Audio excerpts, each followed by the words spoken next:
স্বামী ঘুমিয়ে আছে আর নিজের মা মেয়েটাকে গলায় টিপি দিয়ে মেরে ফেলেছে। এবার আসল রহস্যটা কি? মা তার মেয়েকে গলায় টিপ দিয়ে নিঃশ্বাস বন্ধ করে মেরে ফেলে আপনার মোবাইল ফোনের চার্জার গলার সঙ্গে বেঁধে রাখছে যে কারেন্টের শটে মারা গিয়েছে। তখন এই মোবাইলের চার্জার দিয়ে যে মানুষ মারা যাবে, মানুষ তো তা বিশ্বাস করে না। এবার তাকে যখন তদন্ত করা হলো, থানায় যখন তাকে ডাকা হলো যে তার মাকে আমরা একটু জিজ্ঞাসাবাদ করি, আসলে তার মেয়েটা কেমন করে মারা গিয়েছে। সে তো তার গর্ভের মধ্যে 10 মাস 10 দিন রেখেছে। যখন জিজ্ঞাসাবাদ করা হলো, জিজ্ঞাসাবাদ করার আগ মুহূর্তেই তিনি ফেল করে কেঁদে বলছেন, স্যার আমি এমন পাপ করেছি, আমার নিজের মেয়েটাকে আমি গলায় টিপ দিয়ে নিজেই মারছি। তখন ওসি সাহেব যখন জিজ্ঞাসা করলেন, আপনার মেয়েকে, আপনার কন্যাকে আপনি কেন হত্যা করেছেন, কেন গলায় টিপ দিয়ে মারলেন? তখন সেই মহিলাটি বলতেছেন, স্যার আজ থেকে 2 মাস আগে আমার ডিভোর্স হয়েছে, আমি আর স্বামীর সংসারে থাকি না, আমি বাবার বাড়িতে থাকি। আমার পাশে একজন এমন ডিভোর্স হওয়ার পরে তার মেয়ের আহাজারি কান্না কষ্টর শেষ নাই। আমি এখনো যুবতী মানুষ, আমি আর এক জায়গায় বিবাহ বসবো, আমার আর এক জায়গায় বিয়ে হবে, কিন্তু আমার এই মেয়েটার ভার কে নিবে? আমার মেয়ের সামনের দিনের দুঃখ কষ্টর শেষ থাকবে না। আমি মা হয়ে ওই জিনিস চিন্তা ভাবনা করে আমার মেয়ের বড় হবে যখন, বিয়ে দেব কোথায়, মেয়েটা মানুষ হবে কোথায়, মেয়ের জন্য আমার বিবাহ হচ্ছে না, এই দিকে চিন্তা ভাবনা করে আমার মেয়েটাকে আমি নিজেই গলা টিপ দিয়ে মারছি স্যার। মেরে আমি এরকম করে মোবাইলের চার্জারের তার দিয়ে গলার সঙ্গে পিছিয়ে রেখেছি। নাউজুবিল্লাহ। ভাই, এমনও মানুষ কি আছে?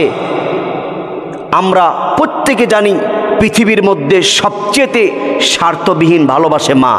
এই জন্যই আল্লাহ রাব্বুল আলামিন সূরা বনী ইসরাঈলের মধ্যে সুন্দর করে পিতা মাতার সম্পর্কে কোরআন দিয়ে মানুষকে জানিয়ে দিয়েছে।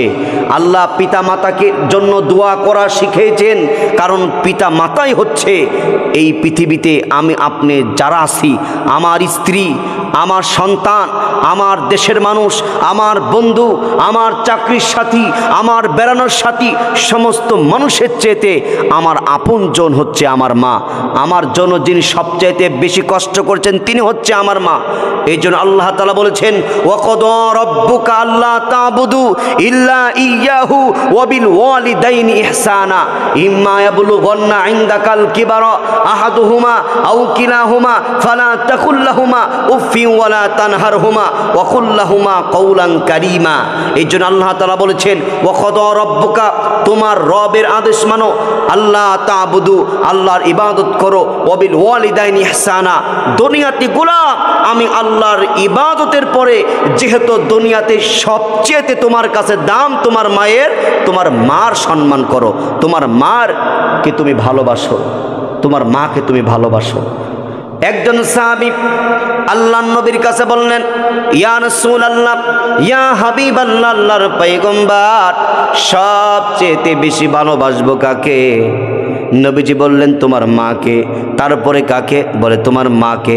তারপরে কাকে? বলে তোমার মাকে। আল্লাহ নবীর কাছে চতুর্থবার বলেন, ইয়া রাসূলুল্লাহ, তারপরে কাকে? কয় তোমার বাবাকে। যেই জায়গায় বাপ মায়ের কথা একবার নয়, 2 বার নয়, 3 বার গুরুত্ব দেওয়া হয়েছে। একটু খেয়াল করো বন্ধুরা, তাহলে কোন সমাজে মানুষ আমরা আছি?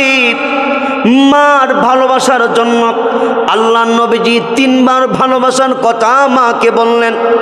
ওই জাহেলিয়াতি যুগে, যেই যুগের মধ্যে কন্যা সন্তানদের, শিশু সন্তানদের কোনো মান, কোনো সম্মান ছিল না, ওই জাহেলিয়াতি যুগে ছোট্ট ছোট্ট সন্তানকে যদি কন্যা সন্তান হইতো, গলায় টিপে তাকে হত্যা করত, মারত।